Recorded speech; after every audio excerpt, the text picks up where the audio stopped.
अस्सलाम वालेकुम नाजरीन, आप देख रहे हैं INN चैनल। मैं हूं शेख अहमद अली। इस न्यूज़ बुलेटिन में आइए नज़र डालते हैं दिन भर की बड़ी खबरों पर। चीन के तिब्बत सूबे में मंगल की सुबह आने वाले ज़लज़ले में 126 अफराद हलाक और 188 ज़ख्मी हो गए हैं। चीन की सरकारी खबरसां एजेंसी जिन्वा के मुताबिक सुबह 9:05 पर, जो कि हिंदुस्तानी वक्त के मुताबिक 6:30 बजे थे, आने वाले इस ज़लज़ले का मरकज़ तिब्बत के इलाके शीजांग में ज़मीन से 10 किलोमीटर नीचे था। इंडिया के नेशनल सेंटर फॉर सिस्मोलॉजी के मुताबिक रिचर स्केल पर इसकी शिद्दत 7.1 थी। ज़लज़ले का असर भारत के नेपाल, भूटान, सिक्किम और उत्तराखंड में भी देखा गया। फिलहाल हिंदुस्तान में जानो माल के नुकसान की कोई खबर नहीं है। NSC ने इतला दी कि पहले ज़लज़ले के फ़ौरन बाद 2 और ज़लज़ले उस इलाके में आए। मकामी हुक्काम मुसलसिल सूरत हाल का जायज़ा ले रहे हैं, जिसकी वजह से हलाकतों की तादाद में भी मुसलसिल इजाफा हो रहा है।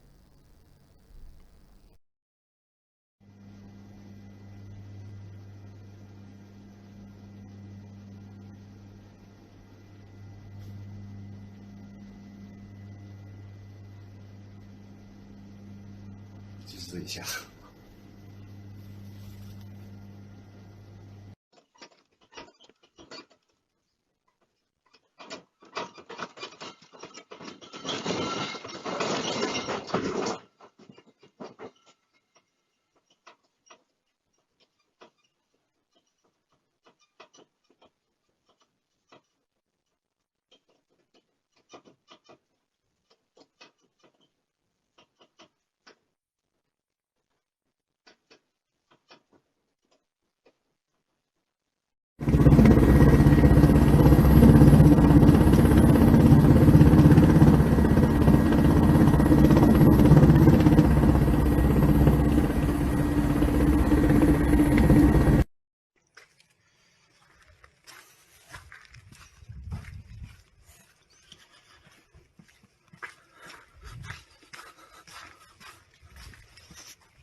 हैदराबाद में यूथ कांग्रेस और बीजेपी कारकुनों के दरमियान तसादुम हुआ। ये तसादुम उस वक्त हुआ जब कांग्रेस कारकुनों ने बीजेपी के साबिक MP रमेश बिधौरी के रिमार्क्स के खिलाफ एहतजाज के तौर पर मंगल को बीजेपी के रियासती दफ्तर में घुसने की कोशिश की।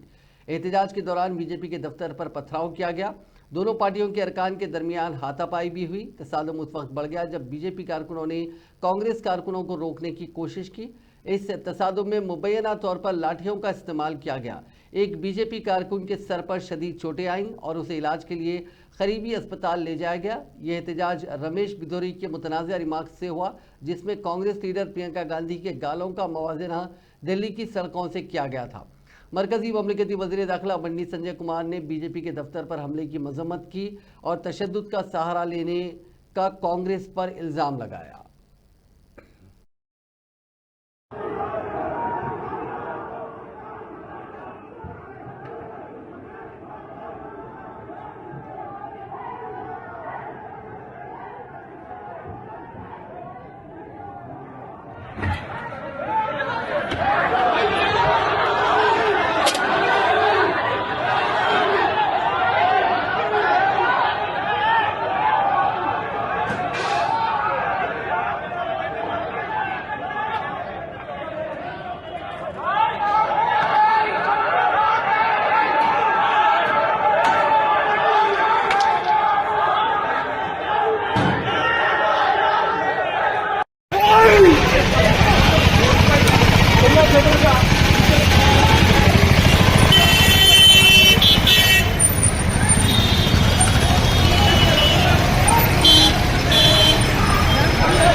मरकजी वजीर और तेलंगाना बीजेपी के सदर जी किशन रेड्डी ने यूथ कांग्रेस वर्करों की जानिब से तेलंगाना बीजेपी के हेडक्वार्टर्स पर हमले की सख्त मजम्मत की। उन्होंने इस हरकत को बुज़दिलाना करार दिया और इल्ज़ाम आयद किया कि कांग्रेस कारकुनों ने पुलिस की मौजूदगी में पत्थरों और लकड़ियों के साथ दफ्तर पर हमला करते हुए गुंडों और रौडियों की तरह मुजाहरा किया। एक बयान में किशन रेड्डी ने तशद्दुद की पॉलिसियां अपनाने के लिए कांग्रेस पार्टी पर तनकीद की। उन्होंने इल्ज़ाम किया कि पुलिस इस वाक़े के दौरान खामोश तमाशाई बनी थी। बीजेपी के रियासती सदर ने कहा कि इस बुज़दिलाना हरकत से कांग्रेस पार्टी को अवामी ताई से महरूमी जाहिर होती है। भारतीय जनता पार्टी राष्ट्र कार्यालय पैन कांग्रेस पार्टी చెందినటువంటి కార్యకర్తలు గుండాలతో కలిసి చేసినటువంటి దాడిని నేను తీవ్రంగా ఖండిస్తున్నాను। పోలీసులను వెంట తీసుకొనిచ్చి బీజేపీ ఆఫీసు మెయిన్ గేట్ వరకు వచ్చి అక్కడ ఉండేటువంటి కార్యకర్తలను కర్రలతో రాళ్లతో దాడులు చేయడం, బీజేపీ ఆఫీస్ పైన రాళ్ళు వేయడం, ఇది పోలీసులు ప్రేక్షక పాత్ర పోషించారు। నేను ఈ సందర్భంగా హైదరాబాద్ పోలీస్ కమిషనర్ను అడుగుతా ఉన్నాను, మీ పోలీసులు ఈ రకంగా వివరించడం ఎంతవరకు సమంజసం అని అడుగుతా ఉన్నాను। భారతీయ జనతా పార్టీ కార్యకర్తలను తలలు పగలగొట్టడం, రక్తం వచ్చే విధంగా రాళ్లతో కర్రలతో కొట్టడం, ఇది ఎక్కడ సమంజసం అని అడుగుతా ఉన్నాను। భారతీయ జనతా పార్టీ తలుచుకుంటే కాంగ్రెస్ పార్టీ కార్యకర్తలు రోడ్ల మీద తిరగలేరనే విషయాన్ని ఈ సందర్భంగా హెచ్చరిస్తా ఉన్నాను। కాంగ్రెస్ పార్టీ ఇంతవరకు ఇంకా వాళ్ళకు బుద్ధి రాలేదు। దేశంలో ఉన్నది 3 రాష్ట్రాల్లోనే, ఆ 3 రాష్ట్రాల్లో కూడా ఎలక్షన్స్ అయితే 3 రాష్ట్రాల్లో కాంగ్రెస్ ఓడిపోయే పరిస్థితి ఉన్నది। రోజు రోజుకు కనుమరుగవుతున్నటువంటి కాంగ్రెస్ పార్టీ పూర్తిగా నిరాశ నిస్పృహలతో ఈ రకంగా భౌతిక దాడులు చేయడం ఏతున్నదో ఎట్టి పరిస్థితుల్లో ప్రజలు క్షమించారని ఈ సందర్భంగా మనవి చేస్తున్నాను। భారతీయ జనతా పార్టీ కార్యకర్తల మీదనో కార్యాలయం మీద దాడులు చేసినంత మాత్రాన మేము కాంగ్రెస్ పార్టీ యొక్క అవినీతి కుంభకోణాలు। डिप्टी चीफ मिनिस्टर भट्टी विक्रमार्का ने बीजेपी के रियासती दफ्तर और गांधी भवन पर हमलों की सख्त मजम्मत की। इरोपलम मंडल के वेंकटापुरम गांव से खिताब करते हुए विक्रमार्का ने इस बात पर जोर दिया कि हुकूमत इस तरह के वाक़यात के खिलाफ सख्ती से कार्रवाई करेगी और अमन व अमान के सख्त निफाज को यकीनी बनाएगी। कांग्रेस लीडर प्रियंका गांधी के बारे में बीजेपी लीडर रमेश बिधौरी के तबसरे के इर्द गिर्द पैदा होने वाले तनाज़े के ताल्लुक से बात करते हुए भट्टी विक्रमार्का ने कहा कि हिंदुस्तानी सकाफत और ख़वातीन के विकार का एहतराम करने वाले हर शहरी को इन तबसरों की मजम्मत करनी चाहिए। उन्होंने बिधौरी के खिलाफ कार्रवाई करने में नाकाम रहने पर बीजेपी पर तनकीद करते हुए सवाल किया कि पार्टी की मरकजी क़यादत 2 दिन तक खामोश क्यों रही है। भट्टी विक्रमार्का ने इस बात का अदा किया कि सियासी दफातर पर तशद्दुद बर्दाश्त नहीं किया जाएगा। उन्होंने कहा कि चाहे वो बीजेपी के दफ्तर पर हमला हो या गांधी भवन पर, हुकूमत इस तरह की कार्रवाइयों को नज़रअंदाज नहीं करेगी। ముందుగా నా నూతన సంవత్సర శుభాకాంక్షలు తెలియజేస్తా ఉన్నాను। అట్లాగే మీ ద్వారా రాష్ట్ర ప్రజలకు కూడా నూతన సంవత్సర శుభాకాంక్షలు తెలియజేస్తూ ఈ సంవత్సరం తెలంగాణ రాష్ట్రం నూతన ఉత్సాహంతో అనేక విజయాలు సాధిస్తూ దేశంలోనే అగ్రగామి రాష్ట్రంగా ఎదిగే స్థాయిలో ఉండాలని, అన్ని కుటుంబాలు కూడా ఆ దిశలో ఎదగాలని చెప్పి మనస్ఫూర్తిగా కోరుకుంటున్నాం।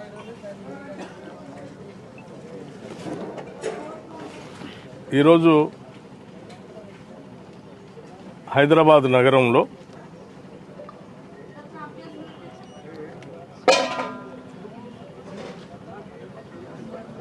బీజేపీ కార్యాలయం పైన ఇవాళందరూ ఖండిస్తున్నటువంటి వార్తలు నేను ఈరోజు ఖమ్మంలో మదిర నియోజకవర్గంలో ఎరుపాలెం మండలంలో కార్యక్రమంలో ఉన్నప్పుడు ఇప్పుడే నా దృష్టికి వచ్చింది। దురదృష్టం ఏంటంటే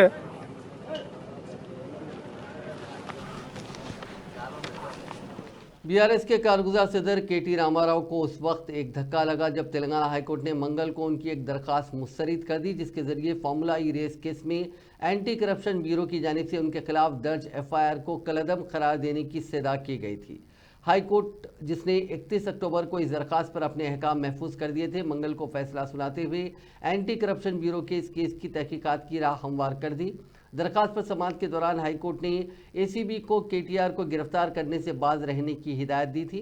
इंसदाद रिश्वत सतानी एजेंसी ने साबिक वजीर को पीर यानी 6 जनवरी को पूछताछ के लिए समन जारी किया था। साबिक वजीर एसीबी के दफ्तर भी गए थे, चूंकि पूछताछ के दौरान उनके वकील को मौजूद रहने की इजाज़त नहीं दी गई थी, इसीलिए वो तहकीकात में पेश हुए बगैर वापस हो गए।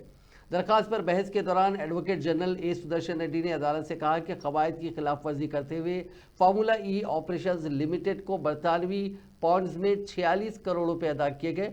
एडवोकेट जनरल ने अदालत को मजीद कहा कि इस केस में जायद अज 10 करोड़ की अदायगी के लिए भी हैदराबाद मेट्रोपॉलिटन डेवलपमेंट अथॉरिटी को महकमे फाइनेंस से इजाज़त हासिल करने की ज़रूरत थी, लेकिन किसी मंजूरी के बगैर ही जुमला 54 करोड़ रुपए की अदायगी कर दी गई। अदालत को बताया गया कि सेक्रेटेरिएट के बिजनेस कवायद पर भी अमल नहीं किया गया और उस वक्त के वजीर केटीआर ने नोट फाइल पर दस्तखत भी नहीं किए। कारगुजार सदर बीआरएस के वकील सिद्धार्थ दावे ने दलील पेश करते हुए कहा था कि एसीबी ने एफआईआर में जो दफा शामिल की हैं वो काबिल इतलाक नहीं है। हाईकोर्ट के इस फैसले के बाद अब बीआरएस पार्टी सुप्रीम कोर्ट रुजू होने की तैयारी कर रही है। आज इस सिलसिले में बीआरएस के सीनियर कायदीन का एक इजलास साबिक वज़ीर आला केसीआर के रिहाइश गाह पर मुनक़िद हुआ।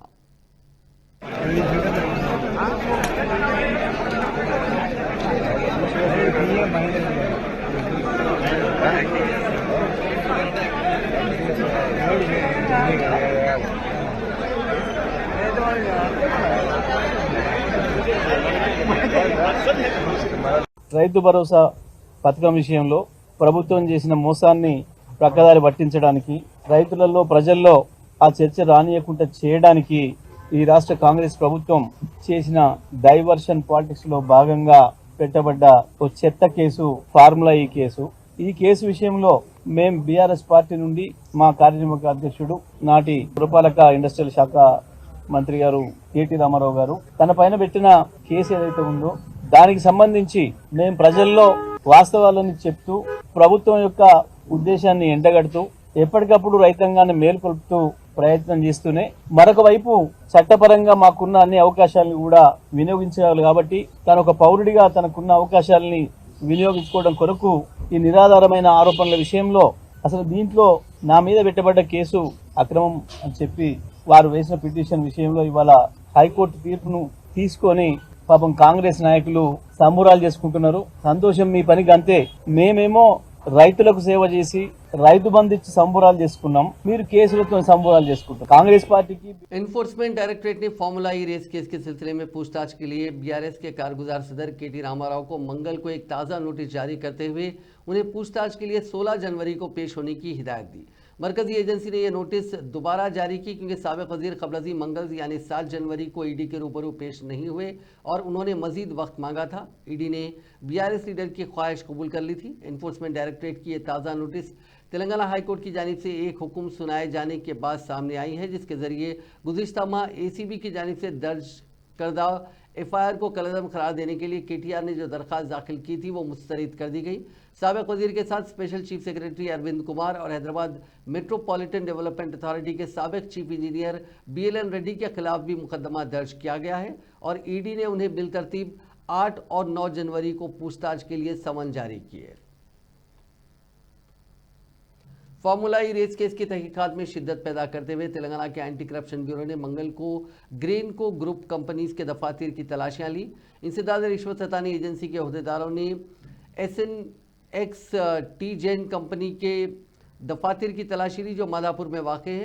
एस अर्बन रेस और एस अर्बन डेवलपर्स नामी कंपनियों की तलाशियां ली गई। एसीबी के अहदेदारों की एक टीम ने पड़ोसी आंध्र प्रदेश के मछलीपट्टनम में ग्रीनको एनर्जी के दफातर की तलाशी ली। 2023 में बीआरएस के दौरे इख्तिदार में हैदराबाद में फार्मूला ई रेस के इनेकाद में मुबैना माली बेकायदगियों की एसीबी तहकीकात कर रहा है। काबिल तजदीद तवानाई की नामवर कंपनी ग्रीनको अपनी जैली कंपनी SNX टी-जेन प्राइवेट लिमिटेड के जरिए इब्तिदा में फार्मूला ई रेस केस के लिए एक स्पॉन्सर के लिए आगे आई थी।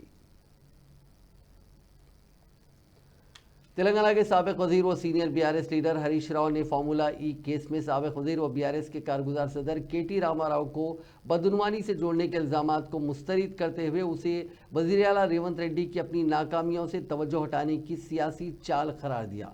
बंजारा हिल्स में केटीआर की रिहाइशगाह पर मीडिया से बात करते हुए हरीश राव ने कहा कि रेवंत रेड्डी को माजी में नकदी के बंडलों के साथ रंगे हाथों पकड़ा गया था और वो जेल चले गए थे। वहीं केटीआर ने शहर में फॉर्मूला ई रेस लाते हुए हैदराबाद की ब्रांड इमेज को बेहतर बनाने के लिए अनथक मेहनत की। हरीश राव ने रेवंत रेड्डी की जानिब से केटी रामाराव को गैर कानूनी मुकदमात में माखूज करने की कोशिशों पर तनकीद करते हुए कहा कि हाईकोर्ट के फैसले ने किसी गलत काम की तस्दीक नहीं की बल्कि महज तहकीकात पर जोर दिया। సో ఇక్కడ ఈ రోజు కోర్టులో వచ్చినటువంటిది కూడా కొంతమంది తప్పుడు ప్రచారం చేస్తున్నారు సోషల్ మీడియాలో. ఏదో శిక్ష పడ్డదనో అసలు కేసే ఓడిపోయిందనో ఏదో తప్పు జరిగిందనే విధంగా కొంతమంది సోషల్ మీడియాలో కొంతమంది కాంగ్రెస్ పార్టీ నాయకులు పిచ్చి కూతలు కూస్తా ఉన్నారు. ఇక్కడ చెప్పదలుచుకుంది ఏంటంటే అసలు విచారణే ప్రారంభం కాలేదు. ఇది తప్పుడు కేసు, దీన్ని క్వాష్ చేయాలని మేము వెళ్ళాం. ఇక న్యాయస్థానం విచారణ జరగాలి అని అన్నదే తప్ప ఇక్కడ తప్పు జరిగిందనో అవినీతి జరిగిందనో శిక్ష వేసిందో అనే ప్రశ్నే లేదు ఇక్కడ. కానీ కొంతమంది ఏంటంటే ఏదో తప్పుడుగా సోషల్ మీడియాలో ప్రచారం చేస్తూ ఒక గోబల్స్ ను ఒక తప్పుడు వార్తల్ని ప్రచారం చేసే ప్రయత్నం చేస్తున్నారు. అటువంటి వాళ్ళు అది మానుకుంటే మంచిదని కూడా మేము వారికి హితవు పలుకుతా ఉన్నాం. సో ఈ రోజు తప్పకుండా మేము సంపూర్ణమైన విశ్వాసంతో ఉన్నాం. ఇది ఒక తుఫైల్ కేసు. మా ఆర్ఎస్ ప్రవీణ్ చెప్పినట్టు ఇది 100% తుఫైల్ కేసు. ఫైనల్ గా ఇందులో ఎలాంటిది కూడా బయటకు వచ్చేది లేదు. అసలు ఒక రూపాయి రాష్ట్ర ప్రభుత్వ ఖజానా నుంచే పోయింది లేదు. రాష్ట్రానికి ఆదాయం వచ్చింది తప్ప రాష్ట్రానికి జరిగిన నష్టమేం లేదు. స్పష్టంగా చెప్పారు. గ్రీన్ కో ఒక రూపాయి రాష్ట్ర ప్రభుత్వం ఇచ్చిందే లేదు. అసలు నీకు ఎవరికైనా కంపెనీకి నువ్వు సాయం చేస్తే వాడు నీకు ఉల్టా పైసలు ఇస్తే అక్కడ అవినీతి. గ్రీన్ కో ఈ రాష్ట్రంలో కాంట్రాక్ట్ చేసింది లేదు. గ్రీన్ కోకు రాష్ట్ర ప్రభుత్వ ఖజానా నుంచి ఒక రూపాయి ఇచ్చింది లేదు. ఇంకా అవినీతి అనే ప్రశ్న ఎక్కడిది? గ్రీన్ కోకు ఏమిచ్చింది రాష్ట్ర ప్రభుత్వం? కాంట్రాక్ట్ ఇచ్చిందా? డబ్బులు ఇచ్చిందా? గ్రీన్ కోకు మేము చేసిన సాయం ఏంది? అసలు ఒక రూపాయి గ్రీన్ కోనే ఉల్టా ఖర్చు పెట్టింది హైదరాబాద్ ఇమేజ్ కోసం, హైదరాబాద్ బ్రాండ్ ఇమేజ్ కోసం. గ్రీన్ కో వాళ్ళ సొంత డబ్బులు పెట్టి ఈవెంట్ నిర్వహించారే తప్ప రాష్ట్ర ప్రభుత్వం గ్రీన్ కోకి ఇచ్చింది అయితే ఏం లేదు కదా. నువ్వు ప్రజలకు ఇచ్చిన 6 గ్యారెంటీలు అమలు చేసేదాకా నీ ప్రభుత్వాన్ని నిన్ను ఎట్టి పరిస్థితుల్లో వదిలిపెట్టం. రేవంత్ पुष्पा 2 फिल्म के प्रीमियर शो के दौरान भगदड़ वाकये में शदीद तौर पर जख्मी लड़के श्री तेज के अदाकार अल्लू अर्जुन ने सख्त सिक्योरिटी के दरमियान शहर हैदराबाद के एक कॉरपोरेट अस्पताल पहुंचकर अयादत की।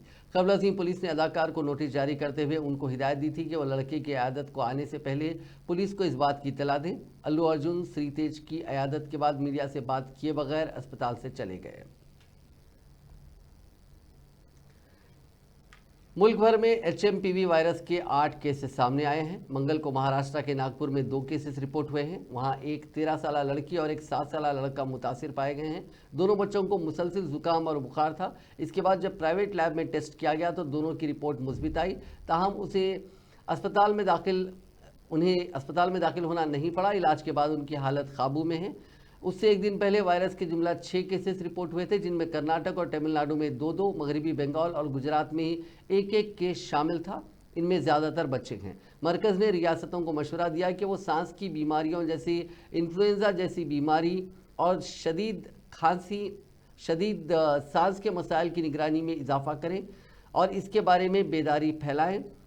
वहीं मरकजी वजीर सेहत JP नड्डा ने कहा था कि कोई नया वायरस नहीं है और हुकूमत सूरत हाल पर नजर रखे हुए है। तेलंगाना के वजीर सेहत दामोदराज नरसिम्हा ने अवाम को मशवरा दिया कि HMPV वायरस से खौफजदा न हो। उन्होंने यकीन दिलाया कि हुकूमत किसी भी सूरत हाल से निपटने के लिए तमाम ज़रूरी तिब्बी सहूलियात और वसाइल के साथ तैयार है। उन्होंने कहा कि रियासती हुकूमत मरकज़ी वजारत सेहत और दीगर रियासतों के साथ मिलकर वायरस की सूरत हाल पर गहरी नज़र रखे हुए है। उन्होंने कहा कि रियासती महकमे सेहत के अहदेदार पेशरफ्त के बारे में मालूमात हासिल करने के लिए मरकज़ी हुक्काम के साथ मुसलसल राब्ते में हैं।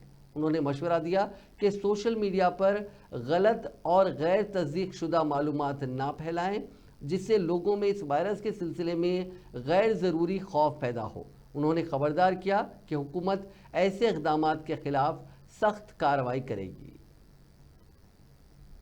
वज़ीर आबपाशी व सिविल सप्लाईज कैप्टन उत्तम कुमार रेड्डी ने नागार्जुना सागर डैम और उसके आबपाशी आयोकुट में तोसी के लिए कई इक़दामात का ऐलान किया।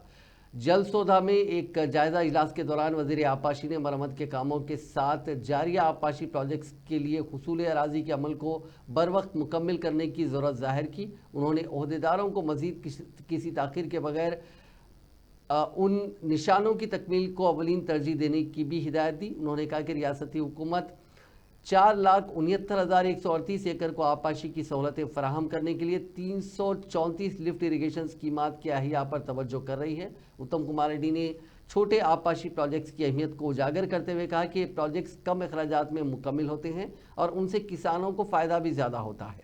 उन्होंने कहा कि मरम्मत और बहाली के इक़दामात पर खुसूसी तवज्जो की जानी चाहिए ताकि इस बात को यकीनी बनाया जा सके कि ये स्कीमात मुकम्मल गुंजाइश के साथ काम करें।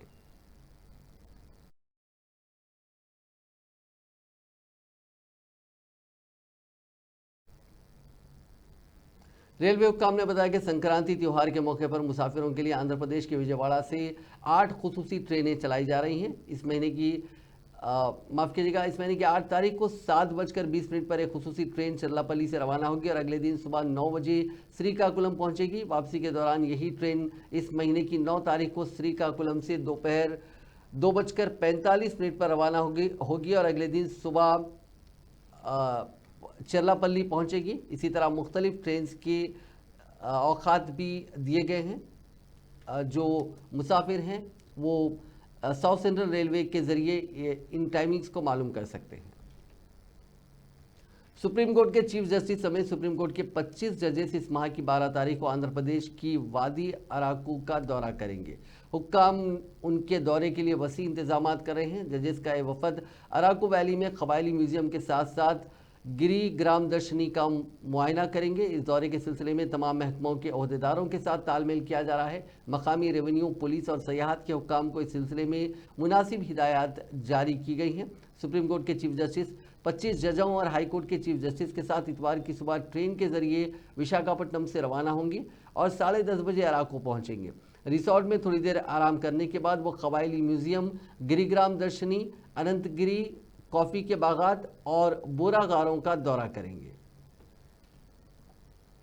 दिल्ली की 70 असेंबली सीटों पर 5 फरवरी को एक ही मरहले में वोटिंग होगी। नतायज 8 फरवरी को आएंगे। Chief election commissioner Rajiv Kumar ने मंगल को ये जानकारी दी। दिल्ली इंतखाबात का अमल तारीखों के ऐलान के दिन से नतीजे आने तक यानी 33 दिनों में मुकम्मल हो जाएगा और 2020 के मुकाबले में इस बार इंतखाबात 2015 और 2020 के मुकाबले में इस बार इंतखाबात और नताइज का ऐलान एक हफ्ता कबल हो रहा है। 1.5 घंटे की प्रेस कॉन्फ्रेंस में सीईसी राजीव कुमार ने दिल्ली इंतखाबात पर करीब 10 मिनट तक बात की। 1 घंटे से ज़्यादा तक का वक्त उन्होंने ईवीएम वोटर लिस्ट में बेज़ाब्तगियों और मखसूस ज़मरे के वोटरों के नामों को हदफ करने जैसे अपोजिशन के इल्ज़ामात का जवाब दिया। So this is the schedule. We will start, it's a single phase election. Date of notification will be 10th of January, Friday. Last date of making nomination will be 17th of January. Scrutiny on 18th of January. Withdrawal 20th. These are the statutory periods of time which is given. Date of poll is 5th and counting is 8th, and 5th again we have very deliberately kept Wednesday. क्योंकि हम सोचते हैं सब दिल्ली वाले vote करें, इसलिए इस बार भी महाराष्ट्र की तरह मरकजी हुकूमत ने माली साल 2024-25 के लिए जीडीपी यानी ग्रॉस डोमेस्टिक प्रोडक्ट का अंदाज़ा 6.4% पर बरकरार रखा। मिनिस्ट्री ऑफ स्टैटिस्टिक्स ने आज ये आंकड़े जारी किए। एक साल पहले यानी 2023-24 में यह आंकड़ा 8.2% था। मैन्युफैक्चरिंग और इन्वेस्टमेंट ग्रोथ से मुमकिन गिरावट की वजह से इस बार जीडीपी ग्रोथ का अंदाज़ा घटाया गया। माली साल 2022 में 9.7%, 23 में 7%, 24 में 8.2% की ग्रोथ दर्ज की गई थी। यानी पिछले 4 साल में जीडीपी ग्रोथ 7% या उसके ऊपर रही। पहली बार ये 7% से नीचे आ सकती है। आसाम के दीमा हसाओ जिले के उमरंगा साओ में 300 फीट गहरी कोयले की खान में पीर के रोज अचानक पानी भर गया, जिससे 9 मजदूर अंदर फंस गए। मजदूरों के फंसने की इत्तला 34 घंटे पहले पीर की सुबह करीब 7 बजे मिली थी। अब इन मजदूरों के रेस्क्यू में फौज को लगाया गया है। एनडीआरएफ और एसडीआरएफ की टीमें भी मदद कर रही हैं। आसाम के माइनिंग मिनिस्टर कौशिक राय मकाम वाक़े पर मौजूद हैं। हिंदुस्तानी फौज और असम राइफल्स के गोताखोर और मेडिकल टीम के साथ इंजीनियर्स टास्क फोर्स रेस्क्यू में शामिल हो गई हैं। आंध्र प्रदेश के पालांडु जिले के पुंदीगुलू नद्दीकोडी स्टेशन के दरमियान कल शब मालबरदार ट्रेन पटरियों से उतर गई। सिकंदराबाद से गुंटूर की तरफ आने वाली ट्रेन तकरीबन 11:30 बजे पटरी से उतरी, जिसके नतीजे में मेन लाइन पर ट्रैफिक 3 घंटे से ज्यादा तक दरहम बरहम रही। तिरुपति स्पेशल नरसापुर और काचीगुड़ा एक्सप्रेस तेलंगाना के मिरियालगुड़ा स्टेशन पर रुकी रही। लिंगमपल्ली नारायणदरी हैदराबाद सुपरफास्ट एक्सप्रेस और चेन्नई एक्सप्रेस को गुंटूर से हैदराबाद के रास्ते विजयवाड़ा की तरफ मोड़ दिया गया। करीमनगर टाउन के शर्मन नगर में वाक़ महात्मा ज्योति फूले गुरुकुल स्कूल के 23 तुलबा पीर की शब मुश्तबा समेत ग़िज़ा से बीमार हो गए। उनमें से 13 तुलबा को दवाखाने में शरीक करवाया गया था। 10 तुलबा को इलाज के बाद डिस्चार्ज कर दिया गया। ये वाक़या उस वक्त पेश आया जब तुलबा ने स्कूल में गोभी के सालन के साथ खाना खाया था, लेकिन निस्फ शब के बाद कई तुलबा को खैश शुरू हो गई, जिसके साथ स्टाफ ने उन्हें अस्पताल मुंतकिल किया। एडिशनल कलेक्टर पी देसाई ने मंगल को स्कूल का दौरा किया और बावर्ची खाने का मुआयना करते हुए सूरत हाल का जायजा लिया। नारसिंगी पुलिस स्टेशन हुदूद में मंगल को एक 40 साला खातून को बेदर्दी से कत्ल कर दिया गया। ये वाक़या बंदलागुड़ा जागीर म्यूनसिपल कॉरपोरेशन के हैदरशाह कोट गांव में पेश आया। मकतूला मुगलम्मा नरसा रेड्डी कॉलोनी में एक झोपड़ी में रहती थी और अपने खानदान की कफालत के लिए यौमिया मजदूरी किया करती थी। इंस्पेक्टर हरि कृष्णा रेड्डी के मुताबिक मुगलम्मा का ताल्लुक विकाराबाद जिले के दौलताबाद गांव से था। शोहर के इंतकाल के बाद उन्होंने अपने 10 साला बेटे को गांव में छोड़ दिया और रोजगार की तलाश में शहर आ गई। मंगल की सुबह मकामी अफराद ने मुगलम्मा को उनकी झोपड़ी में मुर्दा पाया और फौरी तौर पर पुलिस को इतला दी। पुलिस मुख्तलिफ जावियों से इस केस की तहकीकात कर रही है।